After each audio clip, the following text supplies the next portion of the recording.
Crimes इन Hindi channel पर आपका स्वागत है। सब्सक्राइब करें और दूसरी कहानियां चेक करें।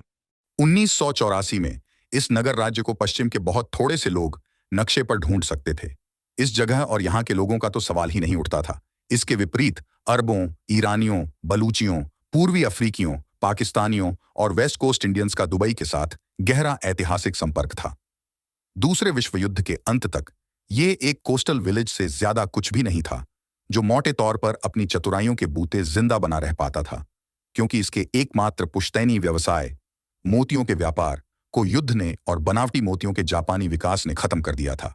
लेकिन मोतियों के खात्मे के बाद और पेट्रो डॉलर्स के पहले के इन 5 वर्षों में दुबई ने धीरे धीरे हॉर्म्स के पार ईरान के साथ और अरब सागर के पार बंबई के साथ अपने बिजनेस रिलेशनशिप्स फिर से कायम कर लिए थे।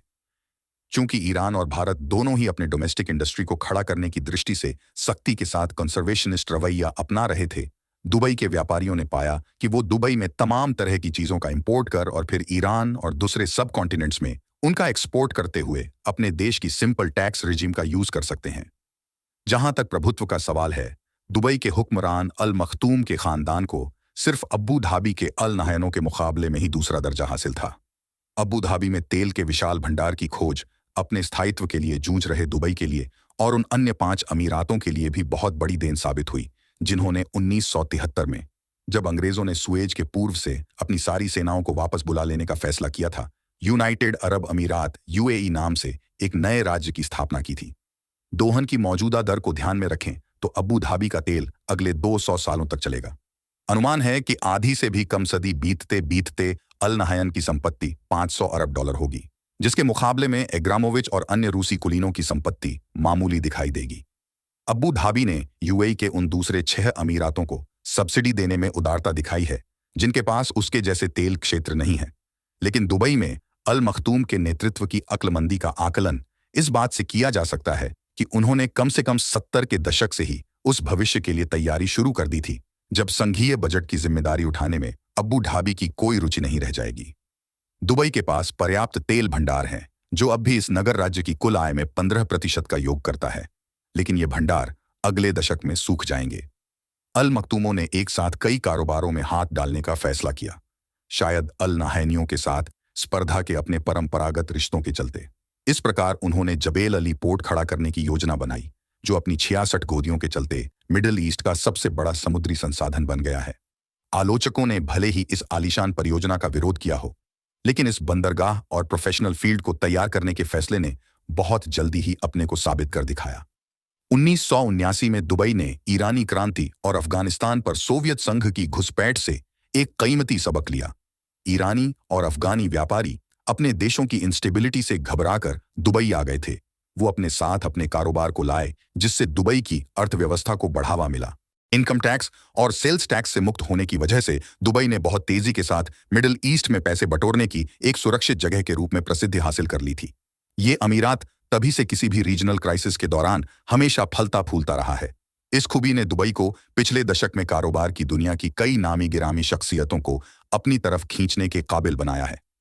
अफ्रीका और सेंट्रल एशिया में मौत के सौदागर के रूप में मशहूर विक्टर बाउट दुबई से 10 मील दूर उसके पड़ोसी अमीरात शारजाह में अपने हवाई जहाज पार्क करके वहां की स्टैंडर्ड चार्टर्ड बैंक की शाखा से अपने वो चेक प्राप्त किया करता था, जो उसे आपस में झगड़ते गुटों को दी गई उसकी सेवाओं के बदले में मिलते थे। इसीलिए गैंगस्टर्स और उनके काले धंधे दुबई में बहुत अच्छे तरीके से फलते फूलते रहे हैं, इस मायने में कि दुबई को वो अपने सेंटर्स ऑफ एक्टिविटीज के लिए सेफ डेस्टिनेशंस के रूप में देखते बरतते रहे हैं। दुबई ग्लोबलाइजेशन का एक महीन रूप है। इसकी 85% आबादी दुनिया भर के दर्जनों देशों से आए प्रवासियों की है। वहां पर कई भाषाएं बोली जाती हैं, जिनमें से हर एक के अपने फायदे हैं। अमीराती फ्यूचरिज्म की नई बेहतर दुनिया के लिए अंग्रेजी, सोने का व्यापार करने वालों के लिए या टैक्सियां चलाने वालों के लिए उर्दू या हिंदी, की प्लानर्स के लिए अरबी, कारें खरीदने बेचने वालों के लिए रूसी या पश्तो और चीनी आने वाले समय के लिए। जगह की स्थिति भी एकदम सही है, कुख्यात रूप से उथल पुथल भरे एक ऐसे क्षेत्र में जहां एशिया, यूरोप और अफ्रीका मिलते हैं। वो अमन और ड्यूरेबिलिटी की जन्नत है। ये प्रवासी अपने पीछे यूरोप के मौसम और टैक्सेस को, हिंदुस्तान के थका देने वाले शोर को या अफ्रीका के दर्द को छोड़कर आते हैं दुबई की एक ऐसी जिंदगी के बदले में जहां वो डॉलर को बेचते, खरीदते हैं और उसका पीछा करते हैं। टैक्सेस से पूरी तरह मुक्त ये कमर्शियल का सबसे सरल रूप है और जिनकी किस्मत अचानक खुल गई होती है, ऐसे लोगों के लिए तो इसमें बेइंतहा मुनाफा होता है। नतीजतन नोट छापने की इस मशीन से आप पल भर के लिए भी नहीं हट सकते।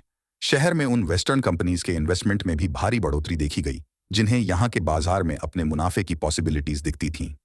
दुबई धन के इंपोर्ट एक्सपोर्ट पर उस स्ट्रिक्ट कंट्रोल को लागू करने पर राजी नहीं हो सका जिसकी मांग एक वक्त पर अमेरिका कर रहा था, क्योंकि इससे शहर का ये अनूठा नारा झूठा पड़ जाता कि अपना पैसा दुबई लाइए, कोई सवाल नहीं पूछे जाएंगे। और इस जगह को अफ्रीका, यूरोप और एशिया के बीच की कमर्शियल और इकोनॉमिक एक्टिविटीज की धुरी में बदल देने की पूरी रणनीति ही बेकार हो जाती। इसने खुद ब खुद सबसे बड़े फाइनेंशियल मार्केट के रूप में विकसित होना शुरू कर दिया था, और इस पर किसी किस्म का कोई नियंत्रण नहीं था।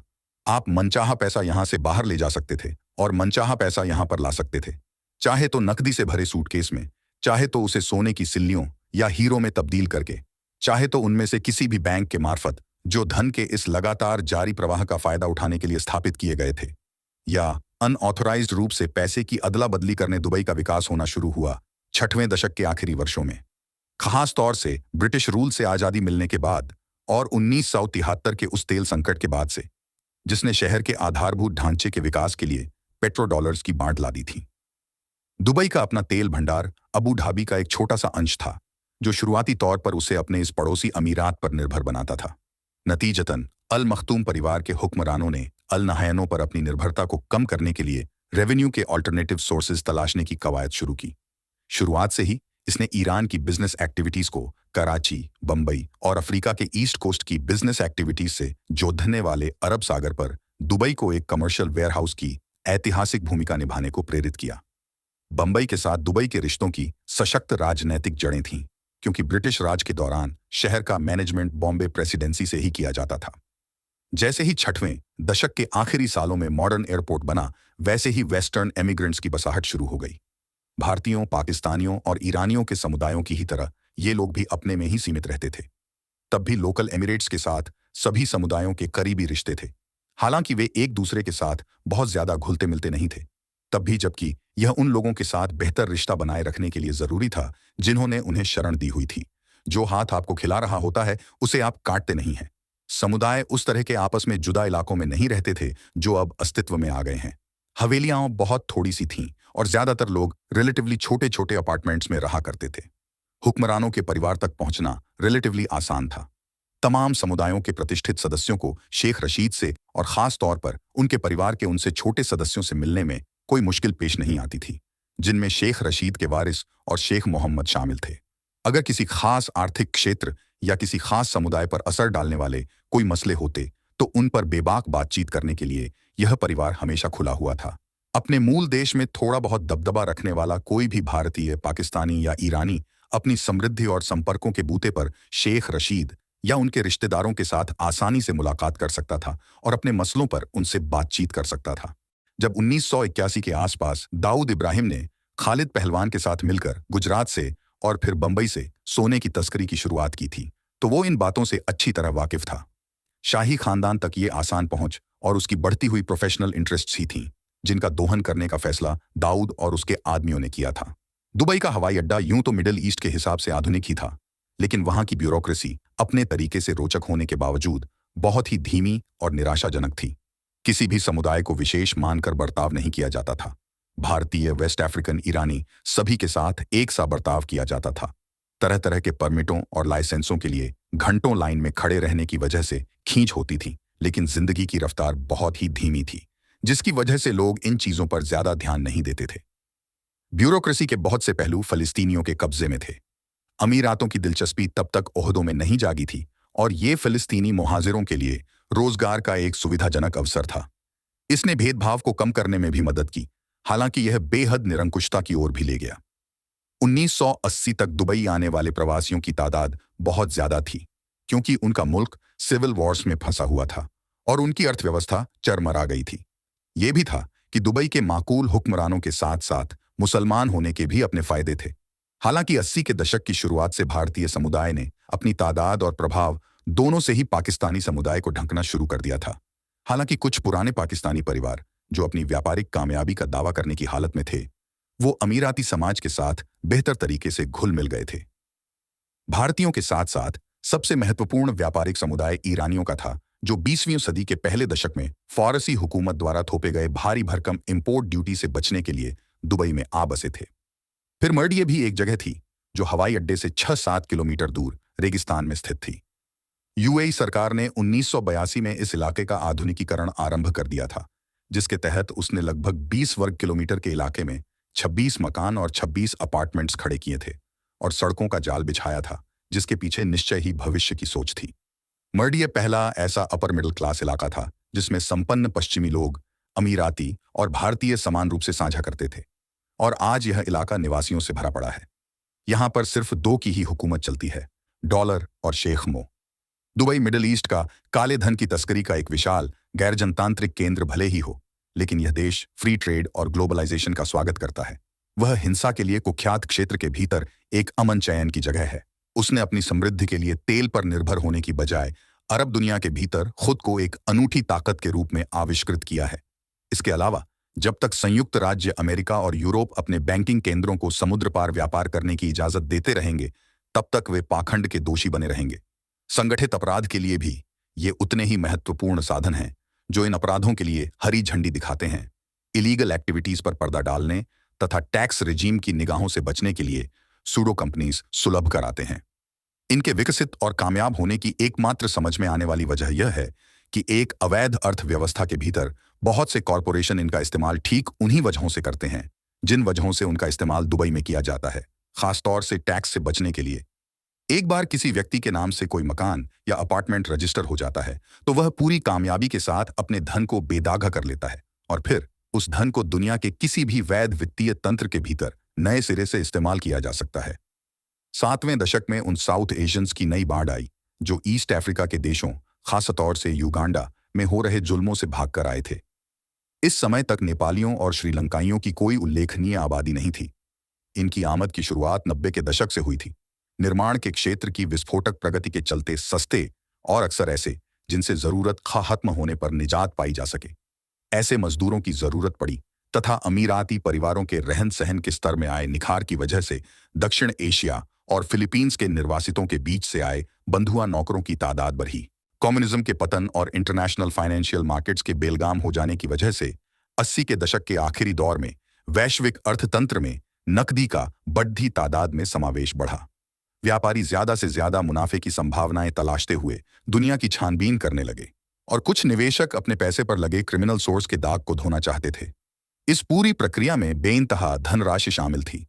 यहां तक कि खरीदारी की तहजीब में भी भारी बदलाव आ चुका है। दुबई मिडिल ईस्ट के सबसे बड़े शॉपिंग सेंटर्स का अड्डा है। इसका एक मुख्य पीआर कैंपेन हर साल खरीदारी के पूरे 1 महीने तक जारी रहता है, जिसकी शुरुआत जनवरी में होती है। कंज्यूमर्स का एक जश्न जो दुनिया भर के दौलतमंद ग्राहकों को अपनी तरफ खींचता है। खरीदारी का सबसे रंगारंग और उमंग से भरा इलाका है ओल्ड गोल्ड सूक। कारोबार 8वें दशक में इस कदर कामयाब हुआ कि कंपटीशन के तौर पर उन्होंने न्यू गोल्ड सूक खोल डाला। दोनों ही मेनली पाकिस्तान और भारत से जुड़े एक्सपोर्ट मार्केट्स पर निर्भर करते थे और पाकिस्तानी तथा भारतीय व्यापारियों ने इस दौर में इनके मार्फत बड़ी बड़ी जागीरें खड़ी कर ली थीं। गोल्ड सूक रेशम और मसाला सूखों से लगे हुए थे, जिनमें से पहले पर मुख्यतः भारतीय और पाकिस्तानी व्यापारियों का तथा दूसरे पर ईरानी व्यापारियों का कब्जा था। रेयर से रेयर सामान यहां से बहुत कम पैसे में खरीदा जा सकता था, लेकिन इसके उलट कोई भी आधुनिक व्हाइट माल यानी कानूनी और वैध तरीके से खरीदी गई कोई भी चीज यहां दुर्लभ थी और पश्चिमी लोगों और अमीरातियों दोनों को ही अपनी आधुनिक जरूरत की चीजों का इंपोर्ट करने सिंगापुर और हांगकांग तक भागना पड़ता था। शेख रशीद शुरू से ही मॉडर्नाइजेशन का हिमायती था। उसने एक व्यावसायिक केंद्र के रूप में दुबई की तेज रफ्तार तरक्की को बढ़ावा देने का निश्चय कर रखा था। 80 के दशक के शुरुआती दौर से भी पहले उसने अपने निरीक्षण में तमाम अमीरातों को आपस में जोड़ने वाली एक मॉडर्न रोड ट्रांसपोर्ट सिस्टम का निर्माण कराया था। उसने उस शुरुआती दौर में चौराहों के घुमावदार मोड़ तैयार करवाए और 80 के दशक की शुरुआत में भी आप ड्राइव करते हुए आधा घंटे में दुबई के एक सिरे से दूसरे सिरे तक पहुंच सकते थे। यह चीज आपको असाधारण लगेगी अगर आपने आज की तारीख में दुबई में मोटर गाड़ी चलाई हो। पूरा दिन शहर की 2 प्रमुख सड़कों पर लाखों की तादाद में वाहन, जिनमें बीच बीच में दिखाई देने वाली बुगाटी वेरॉन को छोड़ भी दें तो अंतहीन हमर्स और दूसरे एसयूवी शामिल होते हैं। इस कदर भागते रहते हैं कि शहर हर वक्त स्थायी ट्रैफिक जाम के जोखिम में बना होता है। अगर आप नए दुबई की जगमगाती हुई ऊंचाई पर बसी दुनिया से सीढ़ी नीचे उतरते हैं तो आपको तटबंध के आसपास और डेरा के एक सूख में फैले मिडिल क्लास लोगों के झुंड मिलते हैं। यहां व्यापारी पूरे दिन नौकाओं में माल चढ़ाते उतारते रहते हैं। 3 मीटर ऊंचे बक्सों के ढेर लगता है, खुद ब खुद सरकते चले जा रहे हैं। दरअसल उन्हें सींकियां जिस्म वाले छोटे कद के बंगाली, श्रीलंकाई और नेपाली मजदूर ढो रहे होते हैं। वहां आपको नकली रोलेक्स, चोरी से तैयार की गई डीवीडी और जाली कंप्यूटर बेचते फेरी वाले मिलते हैं। जेवर और सोना बेचने वाले दुकानदार उबकाई पैदा करती नुमाइशें करते दिखाई देते हैं। अमीरों और अथक कमाई में लगे व्यापारियों के इन दो स्तरों को एक साथ थामे रखने की कोशिश अमानवीय परिस्थितियों के उस दलदल को बदतर से बदतर बनाती जाती है जिसमें भारतीय, सबकॉन्टिनेंट, अफ्रीका, फिलीपींस और चीन के मजदूर रहते हैं। इन कामगारों को आमतौर से बहुत ही सफाई के साथ लोगों की नजरों से दूर रखा जाता है ताकि वे दुबई की ऊपरी खूबसूरती को बर्बाद न कर सकें। शेख मो में इतनी अक्लमंदी थी कि वह इस बात को समझ सका कि कुपोषण के शिकार कामगारों की एक पूरी पलटन को उनके बदबूदार दड़बों, जिन्हें आशावादी तरीके से लेबर कैंप कहा जाता है, से जानवरों की तरह ट्रकों में भरकर उन निर्माण स्थलों तक जहां वे असहनीय गर्मी में 12 घंटे खटने वाले हैं ले जाए जाने का दृश्य कुछ बेहद कलंकपूर्ण ऐतिहासिक दृश्यों की याद दिलाता है। और इसलिए उसने हुक्म दिया कि उन्हें खुले ट्रकों की जगह बसों में ले जाया जाए। जब हवाई जहाज ने नीचे उतरकर रनवे पर दौड़ना शुरू कर दिया तो दाऊद ने चैन की सांस ली। उसे हवाई सफर पसंद नहीं था और जब भी वो कोई फ्लाइट पकड़ता था तो उसे एक भारी तकलीफ देह पागलपन से जूझना पड़ता था। जब वह एयर स्ट्रिप पर चलता हुआ दुबई के इंटरनेशनल एयरपोर्ट की भीड़ की तरफ बढ़ रहा था तो उसके मन में ताजगी और आशंका के मिले जुले एहसास थे। एक बात उसे पक्के तौर पर मालूम थी कि उसने बंबई और उसकी गंदी गलियों को अलविदा कह दिया है। हो सकता है फिलहाल के लिए, हो सकता है हमेशा के लिए। अब उसे दुबई को अपनी डोंगरी, अपना घर बनाना होगा। इसके पहले दाऊद 2 दफा दुबई आ चुका था, लेकिन एक सैलानी के तौर पर वहां अपना घर बसाने की संभावना के साथ नहीं। अप्रवास संबंधी फॉर्मेलिटीज पूरी करने के बाद जब दाऊद प्रतीक्षा में खड़ी एयर कंडीशन टोयोटा में बैठ गया तो उसने सामने फैले रेगिस्तानी विस्तार को एक नई रोशनी में देखा। पहली नजर में वो झुलसा देने वाली गर्मी और रेत से घिरी निहायत ही उदास कर देने वाली चौड़ी अंतहीन सड़कें लगती थीं, जिनके पार बीच बीच में फैली इमारतें भर नजरों को राहत देती थीं। ये था दुबई, वो जगह जो कई हिंदुस्तानियों के लिए अपनी जन्मभूमि से ज्यादा महत्व रखती थी। दाऊद का मन अचानक उदास हो उठा और उसे बंबई की याद आने लगी, लेकिन फिर उसने महसूस किया कि कमजोर पड़ने से काम नहीं चलेगा। अगर वह अपने अतीत को पीछे छोड़ आया है तो उसकी एक वजह है, अब वो इसी रेतीले शहर को अपना मुख्य ठिकाना बनाएगा और यहीं से अपना कारोबार चलाएगा। ये अच्छा ही है कि ये शहर तरक्की कर रहा है, वो भी इसी के साथ साथ तरक्की करेगा। दाऊद का साहसी दिमाग तेजी से काम कर रहा था। दाऊद का दिमाग दुनिया के सबसे तेज और विक्टर बाउट से भी ज्यादा चालाक दिमागों में तो शुमार होता ही था, सो उसने योजनाएं बनाना शुरू कर दिया। जो नहीं जानते उनकी जानकारी के लिए बता देना लाजमी होगा कि बाउट एक रूसी गैंग का सरगना और हथियारों का व्यापारी है, जो लंबे अरसे तक कानून की पहुंच से बाहर बने रहने के बाद 2083 में इंटरपोल रेड अलर्ट के बाद लोकल पुलिस के द्वारा गिरफ्तार किया गया था। संयुक्त राज्य अमेरिका तभी से उसका प्रत्यर्पण चाहता रहा है, लेकिन बाउट उसकी कोशिशों को नाकामयाब करता रहा है।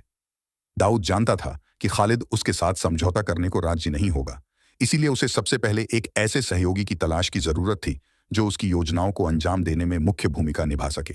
उसके लिए एक थिंक टैंक और एक एग्जीक्यूटिव कमेटी बनाना जरूरी था। दाऊद तमाम ऐसे कारोबारों को अपने नियंत्रण में लेना चाहता था जो फायदेमंद लेकिन जायज हों। कम से कम दुबई में तो वो इन सारे कारोबारों में पैसा लगाते हुए और उनकी सरपरस्ती करते हुए वाइट दिखना चाहता था। बॉलीवुड से लेकर हॉर्स रेस और शेयर बाजार तक उसने हर तरफ अपना जाल फैलाने की कोशिश की थी। ऐसा कोई टकसाली धंधा नहीं था जिसे उसने व्यापारिक सांठ-गांठ के मार्फत अपने नियंत्रण में न ले रखा हो। हॉर्स रेस और फिल्मी उद्योग उसे किशोरावस्था से ही आकर्षित करते रहे थे, लेकिन बंबई में उसका ज्यादातर टाइम अपने एंटी गैंग्स को गिराने और पुलिस के साथ लुका छिपी खेलने में ही वेस्ट होता रहा था। इस देश में उसे कानून और उसका पालन कराने वालों से निपटने की जरूरत नहीं होगी, क्योंकि वह पहले से ही उन्हें अपने पक्ष में करके रखेगा।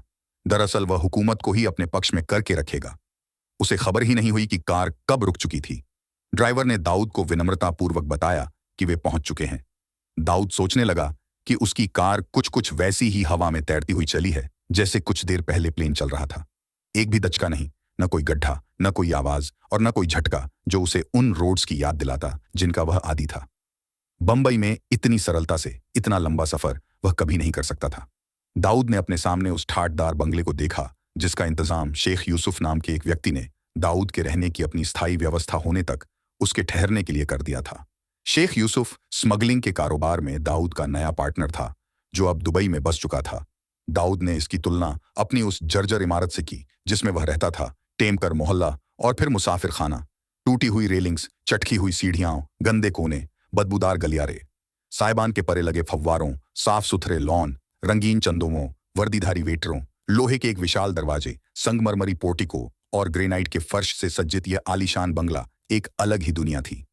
बंबई में तो राज्यपाल या मुख्यमंत्री तक को ऐसा शाही रहन सहन नसीब नहीं हो सकता। बंगले की भव्यता को पल भर निहारने के बाद दाऊद ने तुरंत फैसला किया कि वह अपने लिए भी एक बंगला बनवाएगा जो इससे भी ज्यादा खूबसूरत होगा। वहां पर वह बंबई और दुबई के रईसों और प्रसिद्ध लोगों से मिला। खैर, अपनी योजनाओं पर वापस लौटते हुए उसने तय किया कि उसे अपने खास साथियों को दुबई लाना होगा। वह जानता था कि सोचने और फैसले लेने के मामले में वह किसी नए आदमी पर भरोसा नहीं कर सकता। योजनाएं बनाना तो उसके हाथ में था, पर उन्हें अमली जामा पहनाने के लिए सहयोगियों की जरूरत पड़ती थी। 24 घंटे के भीतर दाऊद ने बंबई के लिए ढेरों फोन कर डाले। जिन्हें ये फोन किए गए थे उनमें कई पुलिस अफसर, कुछ नए नए राजनेता और थोड़े से उसके भरोसेमंद वफादार शामिल थे। जहां उसने राजनेताओं और पुलिस अफसरों का शुक्रिया अदा किया, वहीं अपने आदमियों के लिए उसका एक ही हुक्म था, अपने कारोबार और रोजगार समेटो और दुबई के लिए रवाना हो जाओ। इस तरह बंबई से दाऊद के गुर्गों के सामूहिक पलायन की शुरुआत हुई। सबसे पहले आने वालों में थे उसका छोटा भाई अनीस इब्राहिम और उसके बाद अनिल प्रणब उर्फ वांग्या। इसके बाद सुनील सावंत उर्फ सौत्या, मनीष लाला, अली अब्दुल्ला अंतुले और दूसरे लोगों ने दुबई के लिए प्रस्थान शुरू किया। दाऊद के दो सबसे ज्यादा भरोसेमंद लोगों को दुबई के लिए अपने बैग तैयार करने में सबसे ज्यादा वक्त लगा, क्योंकि वो अपने पेचीदा पुलिस केसों और अपने अंतहीन लगते कारोबारों से बड़ी मुश्किल से छुटकारा पा सके। ये थे दो, छोटा राजन और छोटा शकील, और वो 1987 और 1988 में दुबई पहुंच सके। राजन पहले पहुंचा और अपनी फरमाबरदारी, लगन और किसी भी मुश्किल काम के लिए तत्पर रहने की वजह से दाऊद का दायां हाथ बन गया। शकील इस विकसित होते साम्राज्य का हिस्सा बाद में बना, और हालांकि भाई के प्रति गुलामी का जज्बा उसमें भी वैसा ही था, लेकिन उसे राजन के पीछे पीछे चलकर संतोष करना पड़ा। इस बीच दाऊद का अहंकार एक ऐसी ऊंचाई पर पहुंच चुका था कि उसने एक विशालकाय बंगला खरीदा और उसका नाम रखा द व्हाइट हाउस। जाहिर है, वह खुद को संयुक्त राज्य अमेरिका के राष्ट्रपति से कम नहीं समझता था।